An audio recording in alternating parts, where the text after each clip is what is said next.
ሰላም ጤና ይስጥልኝ ሀኒ ቤተሰቦች እንዴት ናችሁልኝ? እኔ ያለሁላችሁ እግዚአብሔር ይመስገን። ሰላም ለኢትዮጵያ፣ ሰላም ለዓለም ሕዝብ እየተመኘው አብሬያችን ቆዩ ሀኒቹ ነኝ። ውዶችዬ እንዴት ናችሁልኝ? ብዙ ጊዜ ሆኖኛል ቪዲዮ ከለቀኩ። አንዳንድ ቤተሰቦችም በቴሌግራም በሰላም ነው ወይ ሀኒ እያላችሁኝ ነው አለ። ውዶችዬ ያው እንደምታውቁት ከብዙ ዓመት በኋላ ነውና ሀገር የገባሁትኝ። አየሩም ትንሽ ከበደኝና እያመመኝ ምንም እያለኝ ያው 6 ወር ሆነኝ ማለት ነው ጠፍቻለሁ። ነገሩ 1 ሰዓት ላይ መግባቴንም ምናምን የሆነ ማስታወቂያም ቪዲዮ እየለቀኩ ነበር።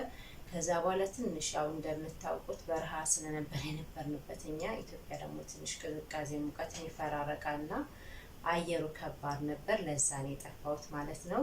በተረፈ ኢትዮጵያ ደስ ትላለች። አገራችሁ ውዶችዬ፣ ለብዙ ዓመት እንደኔ የቆያችሁ አትፍሩ፣ ግቡ፣ መኖር ይቻላል ነው የምለው። ለዛም ነው ይሄን ቪዲዮ ይዤላችሁ የመጣሁት። ያው እስካሁን በስራው ዓለም በራሴ ስራ አልገባሁም።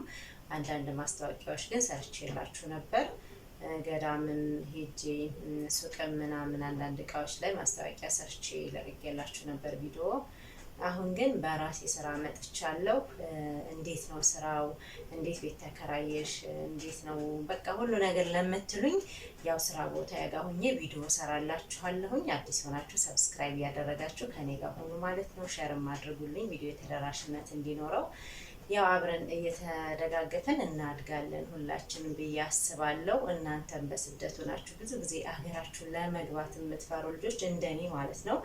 እኔም ስለነበርኩበት ግዴታ ነው መግባት አለባችሁ። ለሱም ቪዲዮ ሰራላችኋለሁ። በቃ ጠቅልል አድርጌ ያለውን ነገር የኢትዮጵያን ሁኔታ አሳውቃችኋለሁ። ውዶችዬ ይበቃችኋል፣ አገራችሁ ግቡ።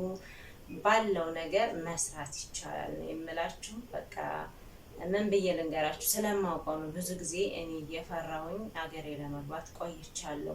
ምንድነው የሚሰራው እዛ ሄደን ኑሮ ውድ ነው ይሉናል የሚለው ነገር ከኔ ጋር ስለነበር እናንተም ጋር እንዳለ እርግጠኛ ነኝ ማለት ነው።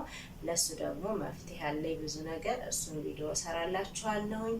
ሰብስክራይብ እያደረጋችሁ ቤተሰብ ሁኑ። ሀኒ ቲዩብ ነው የምለው።